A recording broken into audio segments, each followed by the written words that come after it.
तो जो भी स्टूडेंट हमारे महात्मा गांधी काशी विद्यापीठ यानी कि एमजी की वीपी से है और कल के डेट यानी कि 17 मई 2025 को उनका बॉटनी का फर्स्ट पेपर होने वाला है, तो उनके लिए मैं आज के इस वीडियो में बॉटनी फर्स्ट पेपर के 20 मोस्ट इम्पॉर्टेंट क्वेश्चन लेकर आया हूं और इन क्वेश्चन के मैं सॉल्यूशन भी आपको प्रोवाइड करूंगा।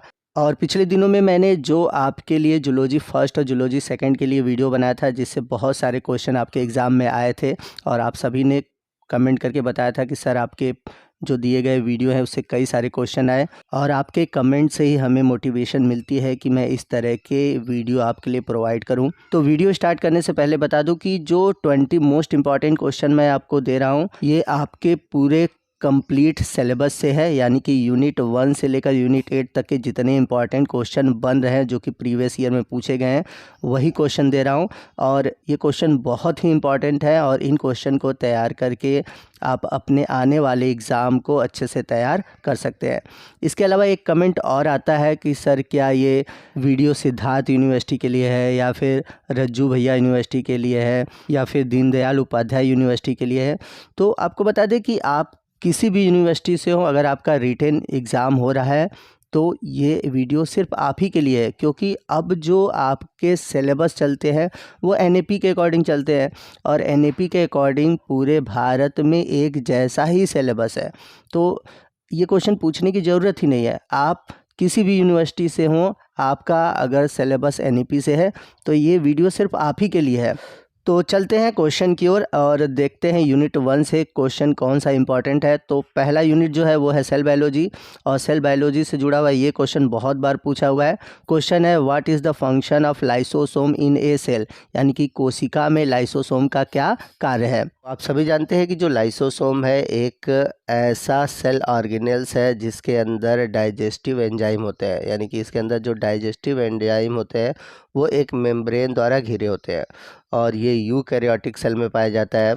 और इसका जो मेन फंक्शन है ये क्या कहता है कि जो एक्स्ट्रा सेलुलर या फिर जो इंट्रा सेलुलर मटेरियल होते हैं उनको डाइजेस्ट करने के लिए इनके अंदर डाइजेस्टिव एंजाइम होते हैं। और आप सभी ने इससे रिलेटेड एक टर्म ज़रूर पढ़ा होगा कि लाइसोसोम को हम सुसाइड बैग कहते हैं। तो लाइसोसोम को सुसाइड बैग क्यों कहा जाता है, अगर आपको इसका आंसर पता है तो कमेंट करके ज़रूर बताइएगा।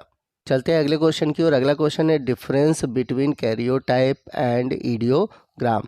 तो कैरियोटाइप और इडियोग्राम के बीच क्या अंतर है आपको बताना है।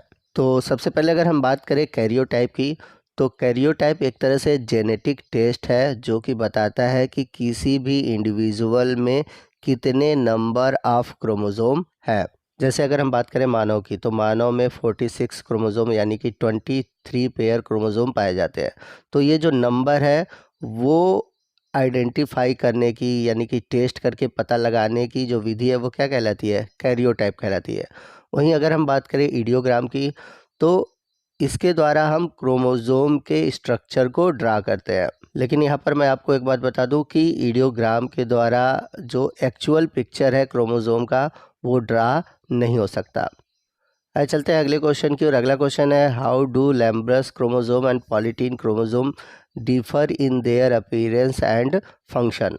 तो यहाँ पर आप इमेज में पॉलीटीन क्रोमोसोम देख सकते हैं और ये जो सेकंड इमेज है ये है लैम्ब्रस क्रोमोसोम। अब आइए देखते हैं कि इन दोनों में क्या डिफरेंस है।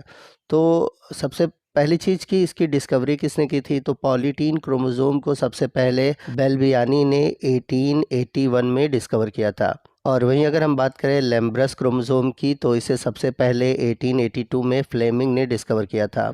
अब वहीं अगर हम बात करें अपीयरेंस की, यानी कि देखने पर कैसे दिखते हैं, तो अभी आपने देखा कि जो पॉलीटीन क्रोमोसोम है उसमें 6 आर्म होते हैं। इसके अलावा उसमें आपको डार्क और वाइट बैंड भी दिखाई देंगे, यानी कि सफ़ेद और काली पट्टियाँ दिखाई देती हैं। लेकिन अगर हम बात करें लैम्ब्रस क्रोमोसोम की, तो जैसा इसके नाम में ही है ब्रश, यानी कि ये आपको ब्रश नुमा स्ट्रक्चर का दिखाई देता है। अब ये जो पॉलीटीन क्रोमोसोम है ये इंसेक्ट के सलाइवरी ग्लैंड में पाया जाता है। वहीं अगर हम बात करें लैम्ब्रस क्रोमोसोम की, तो ये मोस्ट ऑफ द जो एनिमल है उनके साइड में पाया जाता है। और अगर हम साइज़ का कंपेयर करें तो जो पॉलीटीन क्रोमोसोम है वो लैम्ब्रस से थोड़ा छोटा होता है, जबकि लैम्ब्रस क्रोमोसोम पॉलीटीन से बड़ा होता है। आइए चलते हैं अगले क्वेश्चन की ओर। अगला क्वेश्चन है, what are the other type of chromosomal aberration, list example for each type. यानी कि गुणसूत्री विपतन के जो अलग अलग प्रकार हैं वो क्या है, और प्रत्येक प्रकार का उदाहरण सहित वर्णन कीजिए। तो एग्ज़ाम के पॉइंट ऑफ व्यू से देखा जाए तो ये क्वेश्चन बहुत इंपॉर्टेंट है और इस टॉपिक से रिलेटेड बहुत सारे क्वेश्चन आपके एग्ज़ाम में पूछे जाते हैं। तो आइए सबसे पहले समझते हैं कि क्रोमोसोमल एबेरेशन होता क्या है। Chromosomal aberration are disruption in the normal chromosome content of a cell. यानी कि जब किसी सेल के नॉर्मल क्रोमोसोम में डिस्ट्रप्शन होता है, यानी कि बदलाव होते हैं। अब ये बदलाव चाहे उसके स्ट्रक्चर में हो, चाहे उसके नंबर में हो, तो ये जो बदलाव होता है यही कहलाता है क्रोमोसोमल एबेरेशन। अब यदि हम बात करें टाइप्स ऑफ क्रोमोसोमल एबेरेशन की, तो ये दो तरह के होते हैं। जैसा कि मैंने बताया था, अगर क्रोमोसोम के नंबर में चेंजेस होता है तो एक हो गया न्यूमेरिकल, और दूसरा होता है जो चेंजेस होते हैं उसके स्ट्रक्चर में होते हैं। तो क्रोमोसोमल एबेरेशन में अगर देखें नंबर में जो चेंजेस हो रहे हैं उसके टाइप है monosomy, trisomy, tetrasomy, triploid, tetraploid. और एग्ज़ाम के पॉइंट ऑफ व्यू से देखा जाए तो इन सभी से शॉर्ट नोट में क्वेश्चन पूछे जाते हैं, तो ज़रूर शॉर्ट टाइप क्वेश्चन में आप इसको याद रखिएगा। वहीं अगर हम बात करें स्ट्रक्चरल चेंजेस की, तो स्ट्रक्चरल चेंजेस में deletion, translocation, inversion, insertion, duplication, ये भी शॉर्ट टाइप क्वेश्चन में पूछे जाते हैं। तो एग्ज़ाम के पॉइंट ऑफ व्यू से ये जो क्वेश्चन है बहुत इंपॉर्टेंट है। तो अगर आप चाहते हैं कि इन सभी टॉपिक पर मैं डिटेल से वीडियो अपलोड करूं तो प्लीज़ कमेंट करिएगा, मैं अलग से एक वीडियो इस टॉपिक पर अपलोड कर दूंगा। चलते हैं यूनिट सेकंड की ओर। यूनिट सेकंड है जेनेटिक्स। आइए देखते हैं जेनेटिक्स से जुड़े हुए मोस्ट इंपॉर्टेंट क्वेश्चन। तो पहला क्वेश्चन है, define the term linkage in genetics. यानी कि अनुवांशिकी में लिंकेज शब्द को परिभाषित कीजिए। तो आपको बता दें कि जब एक ही क्रोमोसोम पर उपस्थित जीन जब आपस में रिकॉम्बिनेशन नहीं करते तो उस प्रोसेस को हम बोलते हैं लिंकेज। और अगर आपने लिंकेज के बारे में डिटेल से पढ़ा होगा तो आपको पता होगा कि लिंकेज टू टाइप के होते हैं, कंप्लीट लिंकेज और इनकम्प्लीट लिंकेज। अगला क्वेश्चन है, analyse the significance of polyploid and its potential advantage और डिसएडवांटेज इन ऑर्गेनिज्म। यानी कि पॉलीपोलाइड के महत्व और जीवों में इसके संभावित फायदे या नुकसान का विश्लेषण करें। तो ये क्वेश्चन उतना खास इम्पॉर्टेंट नहीं है, बट यहाँ पर मैं आपको बता दूँ कि पॉलीपोलाइड ही इम्पॉर्टेंट है। पॉलीपोलाइड होता क्या है, ठीक है, ये क्वेश्चन इम्पॉर्टेंट है, आप इसको तैयार करिएगा। अगला क्वेश्चन है, describe the different pattern of sex determination in plants giving example. तो आपको पौधों में लिंग निर्धारण के पैटर्न को उदाहरण सहित बताना है। तो ये क्वेश्चन इम्पॉर्टेंट है और आपके एग्ज़ाम में ये क्वेश्चन पूछा जा सकता है।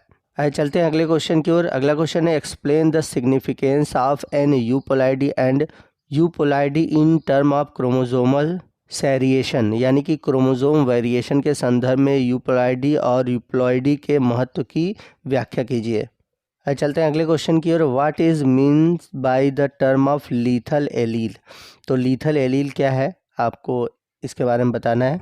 तो आपको बता दें कि लीथल एलील बड़ा इंपॉर्टेंट है। ये ऐसे जीन होते हैं जिनके कारण ऑर्गेनिज्म की मृत्यु भी हो जाती है, तो ऐसे जीन कहलाते हैं लीथल जीन।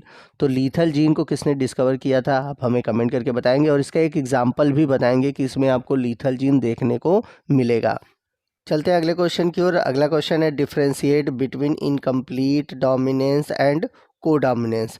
तो इनकम्प्लीट डोमिनेंस और कोडोमिनेंस के बीच क्या अंतर है, आपको उदाहरण सहित बताना है। देखिए, इन सभी क्वेश्चन का आंसर मैं आपको अभी प्रोवाइड नहीं कर पाऊंगा, क्योंकि ये सभी क्वेश्चन क्या है, इतने बड़े हैं कि उनका आंसर एक ही वीडियो में दे पाना इम्पॉसिबल है। तो इन सभी के जो आंसर है आपको मैं आने वाले वीडियो में प्रोवाइड करता रहूँगा। फिलहाल यहाँ पर मैं आपको सिर्फ ये बताना चाहता हूँ कि इस यूनिट से जुड़े हुए कौन से इंपॉर्टेंट क्वेश्चन हैं, आपके ये क्वेश्चन तैयार हो जाए। अगला क्वेश्चन है, right a notes on heterosis.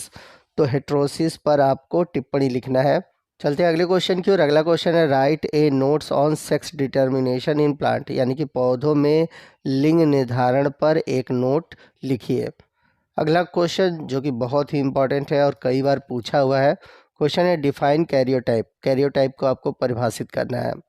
चलते हैं यूनिट थर्ड की ओर। यूनिट थर्ड है प्लांट ब्रीडिंग। आज देखते हैं कि प्लांट ब्रीडिंग से जुड़े हुए कौन कौन से इंपॉर्टेंट क्वेश्चन है। तो पहला क्वेश्चन है, elaborate on the concept of male sterility and its role in hybrid seed production, explain the step involve in utilize male sterility for crop improvement. कहने का मतलब ये है कि जो नर में स्टेरिलिटी होती है, मतलब बांझपन होती है, उसकी अवधारणा, और जो संकरित फसल है और उनके जो उत्पाद हैं उनके बारे में बताना है, और बताना है कि फसलों को सुधारने के लिए जो नर बांझपन है उसको हम कैसे उपयोग में ला सकते हैं, इसके बारे में आपको डिटेल से डिस्क्राइब करना है। अगला क्वेश्चन है, explain the concept of composite and synthetic variety in plant breeding giving example of each. यानी कि पादप प्रजनन में मिश्रित और कृत्रिम किस्मों की अवधारणा को प्रत्येक का उदाहरण देकर समझाना है। अगला जो क्वेश्चन है ये भी हेट्रोसिस से ही जुड़ा हुआ है, और हेट्रोसिस जैसा कि मैंने बताया था कि बहुत इंपॉर्टेंट क्वेश्चन है। How is heterosis exploited in plant breeding to develop superior crop varieties, provide example. यानी कि बेहतर फसल किस्मों को विकसित करने के लिए पौधों के प्रजनन में हेट्रोसिस का प्रयोग कैसे किया जाता है, उदाहरण देकर समझाइए। अगला क्वेश्चन है, what is hybridization, write a note on how hybridization has been used in plant breeding. यानी कि संकरण क्या है, पौधों के प्रजनन में संकरण का प्रयोग कैसे किया गया है, इस पर आपको एक नोट लिखना है। चलते हैं यूनिट 4 की ओर। यूनिट 4 है बायोस्टैटिक्स। तो आइए देखते हैं कि बायोस्टैटिक्स से जुड़े हुए किस तरह के क्वेश्चन पूछे गए हैं। तो पहला क्वेश्चन है, डिफाइन बायोस्टैटिक्स, यानी कि जैव सांख्यिकी को परिभाषित कीजिए। अगला क्वेश्चन है, a biologist was studying reproduction of lizard, he counted a number of egg laid by 8 females. कहने का मतलब यह है कि एक जीव वैज्ञानिक ने छिपकलियों के प्रजनन का अध्ययन किया और उसने 8 मादाओं द्वारा दिए गए अंडों की संख्या गिनी। अब छिपकलियों द्वारा दिए गए अंडों की संख्या में आपको मानक विचलन ज्ञात करना है। मानक विचलन यानी कि स्टैंडर्ड डेविएशन।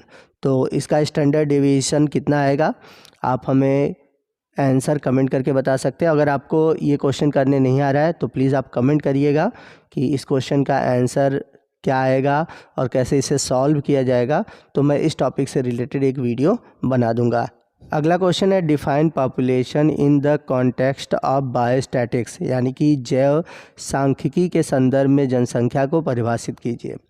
बायोस्टैटिक्स से जुड़ा हुआ अगला क्वेश्चन है, डिफाइन सेंट्रल टेंडेंसी, यानी कि केंद्रीय प्रवृत्ति को परिभाषित कीजिए। और इस टॉपिक से रिलेटेड न्यूमेरिकल भी आपके एग्जाम में पूछे जाते हैं।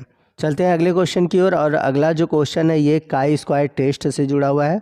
तो मैं क्वेश्चन नहीं पढ़ रहा हूँ, मैं बस आपको बता दे रहा हूँ कि जो काई स्क्वायर टेस्ट है, आप इस टॉपिक को अच्छे से पढ़ लीजिएगा, इससे रिलेटेड क्वेश्चन भी पढ़ लीजिएगा। और इसके अलावा मीन मीडियन मूड, ठीक है, इस टॉपिक से रिलेटेड क्वेश्चन पूछे जाते हैं। और इस टॉपिक से रिलेटेड मैंने वीडियो भी बनाया हुआ है, उससे रिलेटेड क्वेश्चन बनाए हुए हैं, कैसे क्वेश्चन को सॉल्व करना है। तो आप हमारे चैनल के प्लेलिस्ट में जाएँ, आपको वहाँ पर जो बॉटनी फर्स्ट पेपर का सिलेबस है और उस सिलेबस से रिलेटेड जो वीडियो हैं वो सभी मिल जाएंगे। आइए चलते हैं यूनिट 5 की ओर। यूनिट 5 है प्लांट टिश्यू कल्चर। आइए देखते हैं इससे जुड़े हुए इंपॉर्टेंट क्वेश्चन कौन कौन से हैं। पहला क्वेश्चन है, discuss the principle and technique of in vitro plant culture, highlighting their application and advantages.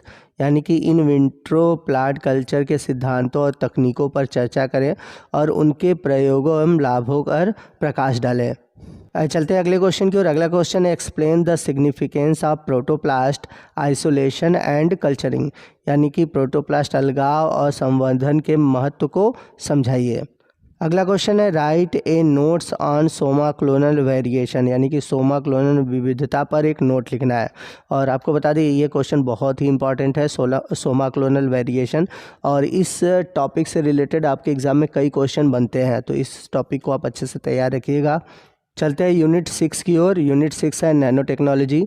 तो नैनो टेक्नोलॉजी से जुड़े हुए किस तरह के क्वेश्चन आते हैं ये देखते हैं। पहला क्वेश्चन है, बायो मिनरलाइजेशन, यानी कि जैव खनिजीकरण क्या है। बहुत इंपॉर्टेंट क्वेश्चन है दोस्तों, इस यूनिट से जुड़ा हुआ।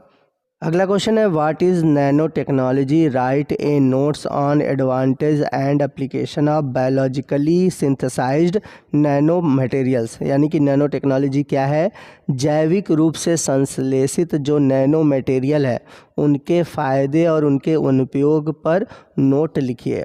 तो ये क्वेश्चन आपको लॉन्ग क्वेश्चन में ही पूछा जाएगा और इस टॉपिक से रिलेटेड आपके एग्ज़ाम में बहुत कम 60 क्वेश्चन आएंगे और आएंगे तो भी लॉन्ग क्वेश्चन आएंगे। तो इस यूनिट को अच्छे से तैयार रखिएगा, बहुत ज़्यादा क्वेश्चन इस यूनिट से है नहीं।